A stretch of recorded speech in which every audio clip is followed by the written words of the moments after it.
et compagnie exactement donc mi ngi noonu alors ñu daal di wéyal ba tey li nga xam ne moo di suñu waxtaan ginnaaw lu nu mel dañuy daal di ñëw itam desandi si ba tey mais benn pàcc exactement du côté de la régie enfin mooy waa Tambacounda dañoo ne Tamba mooy Dakar Dakar mooy Tamba du ñu nangu exactement li nga xam ne que moo di Tamba nekk fenn foo xam ni itam amaana ni dañ fay sanctionner nit parce que dañoo jàpp ni li nga xam ne que moo di ñu mel di leen fa indi Tamba pour daal leen sanctionner le débat sur l'affectation des magistrats et la preuve de l'échec de l'État dans les villes lointaines maanaam ñoom dañoo jàpp ni lu nu mel échec gu li nga xam ne que moo di suñu ay dirigeants yi la si ville yu sori yi notre ville n'est pas une énorme prison à ciel ouvert que ni seenu ko ville du li nga xam ne que moo di kaso boo xam ne itam da nga koo daal di tijji alors avant les populations de Tambacounda s'insurgent contre la stigmatisation Tamba mooy Dakar noonu la ko tuddee exactement. xam nga boo nee les populations de Tamba j'aimerais savoir qui manifeste parce que bu dee ay journal ñooy bind ñan ñoo nekk ces journaux là est-ce que tu as vu la population de Tamba ñu wàcc ci mbedd bi pour dénoncer ça il faut arrêter de faire du populisme. Non, soyons sérieux. Okay. Il faut que les gens arrêtent la manipulation. Qui affectation bu ñu affecter ces magistrats là à Tamba. Ils veulent en faire une affaire politique. Non, fallu ma ñëw ci loolu.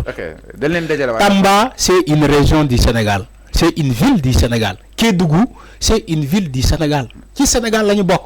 Gis nga man li ma gëm xam nga lan laa gëm affectation yi affecté ces magistrats là pour wane leen ni que vous méritez d'être affecté dans toute l'étendue du territoire. Okay. Que ça soit Tamba, que ça soit Ziguinchor. Mais ci Sénégal lañu bokk. Il faut pas que yow tu es magistrat nga ne non man duma dem Tamba. Wala tu es fonctionnaire nga ne non man waruma dem Tamba waruma dem Kédougou man Dakar fii laay des parce que booy Ndakaaru la Dakar laa xam mais c'est faux alors que tu es fonctionnaire non man je suis pas d'accord pour ça ma ne képp kuy liggéey ci administration publique administration Sénégal tu mérites d'être affecté partout où l'État veut nga dem loolu du sanction déedéet loolu du sanction man musuma ko jàppee ni sanction parce que Tamba ci Sénégal la bokk Kédougou ci Sénégal la bokk Ziguinchor Kidira Linguère Matam yépp ci Sénégal la ñu bokk donte ay points yu sori mais ci Sénégal la ñu bokk alors donc il faut arrêter de dire que non dañoo sanctionner diw au contraire am na ay magistrats yu ñuy jox ay promotion jóge ci juge d'instruction wala jóge juge deuxième cabinet yóbbu la ci avocat général de la cour de grande instance de Tambacounda moom Mamadou Seck lan la woon fii ci Ndakaaru juge d'instruction lan lañ ko jox à kii au tribunal de Tambacounda. mais dina wàccee garaatam daal en tout cas. déedéet dañ ko def promotion avocat général la avocat général la de l'État. mais enfin nit ñi lan mooy seen problème ak région yi concrètement. mais voilà la question. lan mooy problème nit ñi ak région yi c'est ça la question yow Dakar nga bëgg a nekk tous les gens aimeraient être à Dakar bëgguñu dem Tamba bëgguñu dem Matam bëgguñu dem Ourossogui bëgguñu dem Kédougou bëgguñu dem Ziguinchor amaana sax ñu bëri sa peut-être ils préfèrent d'être affectés à Ziguinchor que Tamba d'accord mais pourquoi ça ngay dénigrer yeneen région mel ni bokkuñu Sénégal loolu discrimination la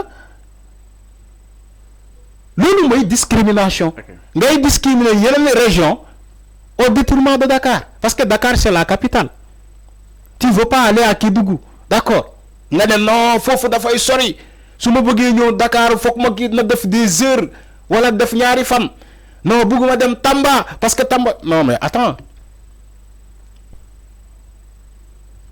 est-ce que tu es né pour être à Dakar seulement am na ñoo xam ne gis nga ñuy taxaw di naan bëgguma dem fii boo xoolee sax la majorité ils sont pas nés à Dakar dëkkuñu Dakar seen cosaan du Dakar cosaanewuñu Dakar ci dëkk kaw yi dëkk taay yi la ñu jógee ñooy fii bëgg a nekk non mais il faut arrêter Fallou mel ni benn arfan bu jógee fële Matam man nii ma ñëw nekk Ndakaaru nekk fi yàgg fi lool am fi kër wala leneen ma ne non man léegi waa Dakar laa buñ ma bëggee affecté fu ma dëkk foofu Matam ma ne non du ma dem Matam parce que dafa sori da nga bañ li nga doon loolu mooy da nga bañ li nga doon nga ne yow nga jógee ci dëkk àll yi fële ñu ne dañ lay affecté Kédougou wala Tamba nga ne du ma fa dem parce que man booy Ndakaaru laa léegi da nga bañ li nga doon da nga bañ li nga doon Sabassi Faye aujourd'hui dañ ko delloo njukkal xam nga fan lañ ko affecté fu mu dëkk Fatick mais loolu peut-être ñu xamal bu fekkee récompense on aurait attendu Sabassi Faye ñu andi ko le tribunal hors classe de Dakar pourquoi andiwuñu ko Dakar parce que pourtant il veut aller à Dakar hein? Pourtant Sabassi Faye bëgg na ñëw Dakar parce que Dakar fii la yëpp yomb fii la neexee voilà nga nekk non bàyyi tribunal hors classe de Dakar moom kaasul de dañ ko yóbbu Fatick bu dee récompense bi ngeen wax nii moom Sabassi Faye dañ koy andi fii tribunal hors classe de Dakar mu jiite ko loolu mooy foofu ngay waxee nag récompense. Alors c'est clair ñu mais koo xam te dañ la jëlee Ziguinchor yóbbu la ci beneen région Fatick léegi ana récompense bi. alors ñu deseen si ba tey li nga xam ne que moo di justement l'appellation bu Tambacounda ñi ngi insurgé par rapport ak wàllu wu nu mel Olivier Boucal moom mi jàpp ni que le problème est toujours mal posé fii Sénégal au lieu de voir une punition moi je pense que les régions doivent être traitées d'égale dignité. Non mais c'est comme ça. Alors il faut qu'on évite surtout de stigmatiser des zones. Si l'on arrive à certains conflits dans beaucoup de régions, c'est parce qu'on a toujours considéré certaines périphéries comme des zones qui n'appartiennent pas à l'État. Ñoom jàpp nañ zone yëpp nag état bi ñoo ko daal di moom et que jamono ji il faut ñu gën a respecter li nga xam ne moo di la population de Tamba comme population comme ñu dëkk fépp parce que Sénégal leen daal di bokk ñoom jàpp ne nag ñen fa yóbbu ñen fexe ba daal di servir li nga xam ne te moom la état du Sénégal daal di xaas ñoom daal di élaborer dina xam ne que moo di jafe-jafe daal seen ay solution fexe itam ba Tamba am fa ay magistrats yu renom parce que moom nee na les Tamba Kondois n'ont pas besoin de ces grands magistrats de renom affectés dans cette partie du sud-est est une manière de faire bénéficier à des Sénégalais de l'expertise de ces gens-là. Alors noonu la ko ki nga xam ne que moo di Olivier Boucal daal di jàppee mu nekk le ministre de la fonction publique et de la réforme du service public mu nekkoon ganu ko li nga xam ne que moo di grand jury bu RFM ki nga xam ne que moo di Olivier ñëwaat na si nu mu gën a yaatoo si affectation yi nga xam ni itam ñu ngi koy nemmeeku.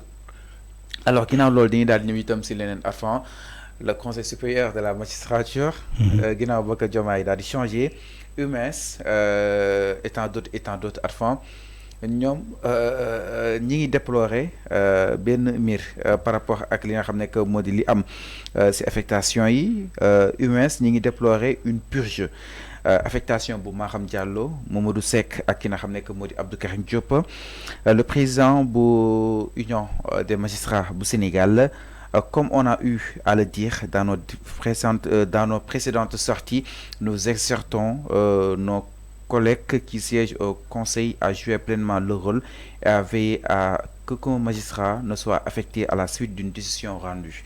naka daal di jàngatee li nga xam ne que moo di cette position bi nga xam ne itam UMS taxaw nañ ko ñuy déplorer benn purge par rapport ak cette affectation de Maham Diallo Mamadou Seck Abdou Karim Diop si diwaanu Tambacounda. du UMS nga wax kon purge bu baax la UMS loolu la wax. purge bu baax la oui purge bu baax la. mu ngi koy déplorer. Où était UMS quand ces juges-là rendaient une décision qui n'est pas favorable au peuple jógee ci corruption à la jeunesse comment dire jógee ci crime ak menace de mort nga ñëw ci corruption à la jeunesse où était UMS pour dire ces magistrats là li ngeen def nii du yoon où était UMS où était UMS nit ñi bu ñuy déclarer ni que il y a des magistrats ñu lay mandat de dépôt ba pare ñu ne la les ordres viennent d'en haut ñoom dëgguñu kàllaama yooyu UMS où était UMS pour condamner ces magistrats là. Donc bu fekkee affectation bi purge la ci ñoom kon purge bu baax la bale bi jaar na fa ñu ñoo ne président na bale bi jaar ba pare eau de javel bi topp si ginnaaw bale bi di fobeere jubante bi dafa war a dugg ci seen secteur UMS magistrat yi parce que magistrat yi ñuy affecté yëpp ils ont échoué nañ ko wax te dee loolu moo am.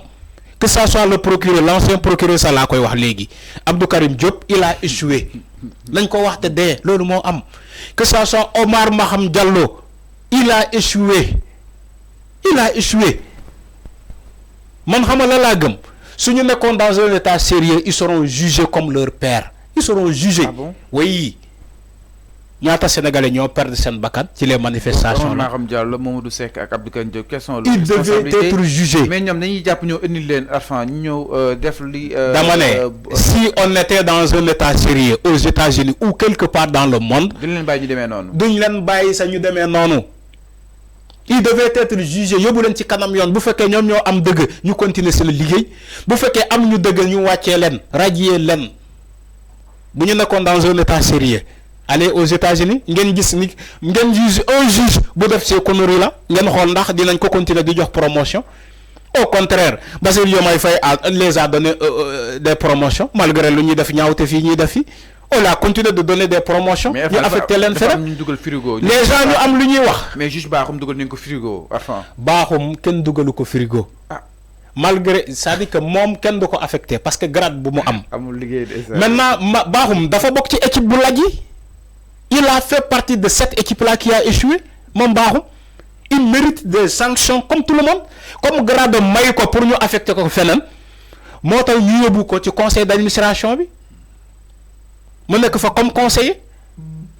On lui a mené du conseil d'administration de la justice. Donc nekkul frigo. Au sein du ministre ci ministère bi lañ ko yóbbu. Conseil d'administration du ministère de la justice. Foofu lañ ko yóbbu. Wax leen ma ban frigo lañ ko yóbbu. Mais buñ ko yóbbee frigo mais il l'a mérité parce que il a fait partie de cette équipe là qui a échoué, de cette équipe de la justice qui a échoué. Bakhoum il fait partie. Hamadi Diouf il fait partie. Abdou Karim Diop, Omar Maham Diallo, Mamadou Seck, Hamadi Diouf, Mom Bakhoum ñoom ñëpp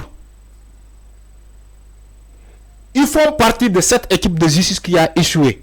Donc bu ñu naree sanctionné ñëpp la ñuy sanctionné. dama ne si on était dans un état sérieux dañ leen jox ay yeneen promotion dañ leen yóbbu ci kanam attekaay bi ba pare bu ñu setee ñu continuer seen liggéey bu ñu setulee ñu sanctionné leen point. Mais fii Sénégal ngay gis magistrat bu def fan ñu affecté ko Kédougou ñi taxaw ne wooy on l'a sanctionné. Est-ce que xam nga lan mooy sanction. Sanction duñu la jox promotion de déedéet sanction duñu la jox affectation déedéet dañ lay simi attee la comme ñëpp loolu mooy on l'a sanctionné. Mais magistrat bu ñu sanctionné Tambacounda ay ñi taxaw di naan non dañ ko sanctionné non ils ont sanctionné Abdou Karim Diop non ils ont sanctionné Omar Maham Diallo ci affectation à Tamba yéen loolu ngeen wax sanction kon bu ñu leen yóbbee justice wala similaire loo leen di wax kon su boobaa dañ leen rey bu boobaa dañ leen ci rey nañ ko. Oui, Sénégalais, il a posé la question. Non, il faut arrêter ça. Il faut arrêter. Loolu du sanction, loolu affectation là. Enseignants yi dañ leen di affecté. Médecins yi dañ leen di affecté. Comme ñëpp. Mais enfin, ku ñu jëlee procureur de la République yóbbu la fële nga nekk fa li nga xam ne que moo di avocat je pense général. wala kon fii Maham Diallo moom Abdou Karim moo nekkoon chef Maham Diallo fële Maham Diallo mooy chef am loolu lépp nag Arfan sanction la. Loolu du sanction.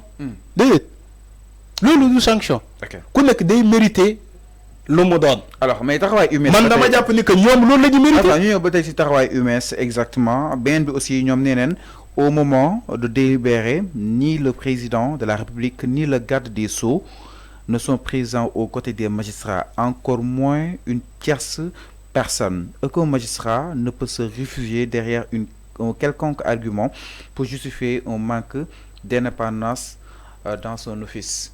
Nee na moment bu ko doon délibérer Arfan ni le président de la République ni le garde des Sceaux kenn teew fa. Ousmane Chimère Diouf moom mi ngi prévenir UMS, fidèle à sa ligne de conduite, ne participera à aucune polémique sur la place publique, mais se chargera quand elle l'estimera nécessaire de rappeler certains principes. Alors noonu la ko daal di gisee exactement kenn itam di ki nga xam ne moo di coordinateur du Forum Civil di Birame Seck réagit na exactement si compte X-am nee na ni l'exécutif ni le judiciaire ne devrait s'offusquer d'entendre dire que la justice est aux ordres de l'exécutif si ce dernier reste au sein du Conseil supérieur de la magistrature. si une entente se dessine entre l'exécutif et le judiciaire, il est mieux de le dire au peuple exactement. Alors nee na su nekkee si toutefois judiciaire bi dafa bëgg ànd ak exécutif bi, il est mieux de le dire au peuple afin parce que xel xalaatul ñuy dégg que ni judiciaire mi ngi melewu si biir li nga xam ne que exécutif mi ngi dugg si biir judiciaire. ñoom ñii di ko wax au moment du délibéré personne de l'exécutif n'était là-bas. xamoo leen ko. Au moment du délibéré. Il l'a précisé. Voilà, personne de l'exécutif n'était là-bas sur la salle là. Ñoom magistrat yi ñoo fa nekkoon. Maintenant dites-nous en quoi l'exécutif mu am même mise sur les magistrats là. Il faut arrêter man li ngay tuddee IMS laa bëgg a xam lan la. Union des magistrats. Non xam naa ni Union des magistrats du Sénégal mais dama ne ñan ñoo lakkatu si ginnaaw UMS bi. mais parce que ñoom non il précise avant ñi. xam nga UMS jàpp ne ñoom duñ dugg si ay détails. voilà xam nga UMS. ñoom duñ dugg si ay détails xam nga UMS bi ngay wax nii. journaliste yi bëgg nañ leen dugal que ni pourquoi ngeen nangu affectation. ñu ne xam nga UMS ñoom ñu ne duñ dugg si ay détails tant que ce n'est pas nécessaire. xam nga UMS. ok il y a des magistrats yoo xam te dañuy bubboo UMS di wax lu leen neex alors que UMS yónneewu leen.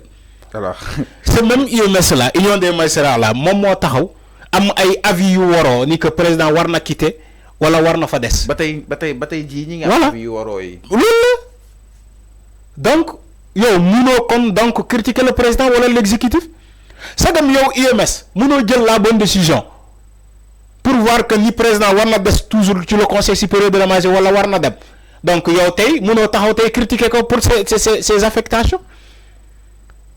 Loolu c'est malsain munoo critiquer tey exécutif pour ces affectations là. parce que yow la ñu ne choisiral à Diamniadio nga taxaw Diamniadio organiser assise nga ne yow d'accord da ngeen am déggoowu leen ci soit le président quitte carrément le conseil supérieur de la magistrature ou bien dafa des ba léegi amoo leen avis boobu donc munoo leen critiquer kon les affectations. alors donc mi ngi noonu exactement donc jeex na. alors ñoom ñoo njëkk a jeexal wax bi donc il faut assumer loolu moo am. alors mi ngi noonu.